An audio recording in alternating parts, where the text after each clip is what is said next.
murders are haunting. The people who murdered her friends were out to get her. Intriguing. We have no idea who Mr. Big is still to this day. And sadly unforgettable.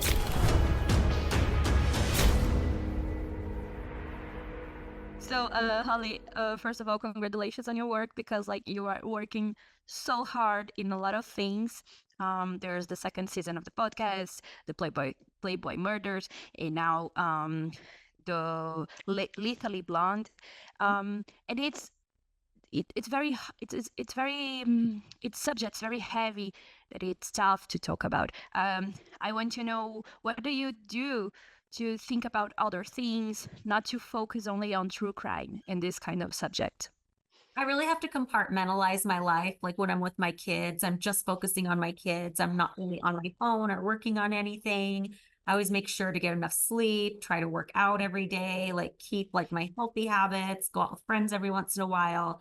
And then when I sit down to work, I'm really focused on that. So I think compartmentalization is key, and just pacing myself, getting into the research earlier rather than later. Mm-hmm. And are you watching any true crimes shows that you can say that you're liking it or something? I feel like I always have it on. I'm excited to watch the new Quiet on the Set that just came out. I haven't seen that yet.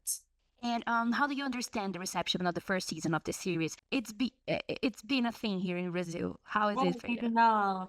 Yeah, no, the experience has been great. I've got so much positive feedback from it. People are really connecting with it. So I'm really proud to share these stories and see that they're resonating for sure. And your story as a playmate has been an example for women to take charge in their own lives.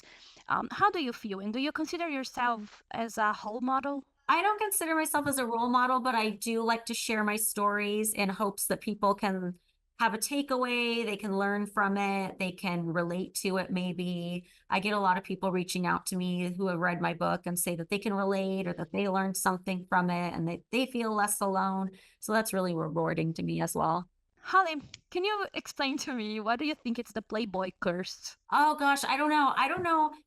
I think a lot of people have had really positive experiences after posing for Playboy, but the world of Playboy is what I call a high stakes environment. You know, there's potentially a lot to be gained from being involved in that world, and that can stoke a lot of emotions. It can increase jealousy, it can increase competition, it can increase people backstabbing and doing things behind each other's backs. So I think anytime you're in one of those high stakes situations, things can just really go wrong.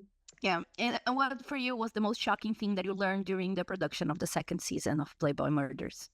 I think for me, it was the season finale. There was a woman named Jillian Spalding who came to the mansion 20 years ago when she was shooting her pictorial. I met Jillian, and when Bridget and I were researching our podcast about a year and a half ago, we were looking at things different women had written about their experiences. And I wondered, whatever happened to Jillian? So I looked her up and found out that she had been killed by her husband in a murder-suicide. And I was so shocked to learn that. I hadn't heard about it.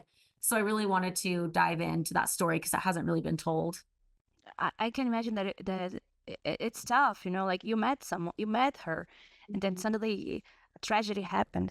And what was the biggest difficulty for you during the production of this season? I think the biggest difficulty was just navigating the emotional connections, like doing a show about Jill, who was someone I had met, or doing a show about Dorothy Stratton, having, had so many friends who've been in abusive relationships and things like that.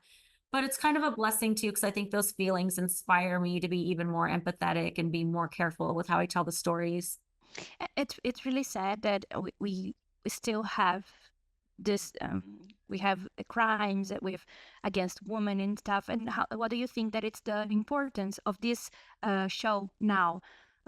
It's a true crime, and we are talking about this kind of crimes. Do you think that it's this importance? I think it's so important to share true stories, because sometimes people will see what happens and they'll start to relate, like, oh, well, maybe my relationship's going that way, or feel less alone. Oh, this is happening to me, or, maybe I shouldn't do this. So I think we're all just learning from each other constantly.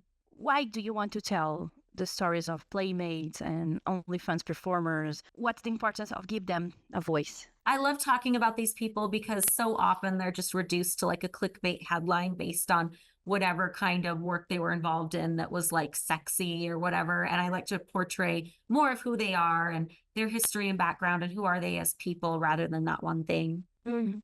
And can you tell me a little bit about Legally Blonde and how does Legally Blonde talks with Playboy murders? Legally Blonde is similar to Playboy Murders in a lot of ways. It's not Playboy specific, but they're all very different, very compelling cases that involve people who are on the outskirts of the adult entertainment industry or lead other really interesting lifestyles. So it's not just like these incredibly interesting cases, it's also these fascinating lifestyles as well. So it's so interesting on so many different levels. And what do you what do you want from now on? Because like you have a lot of true crime project now in the podcast. What else coming? I'd like to continue doing more of the same. I've really been enjoying it. And you talk a lot about your time at Playboy Mansion and also about what the woman who spent their time there end up suffering.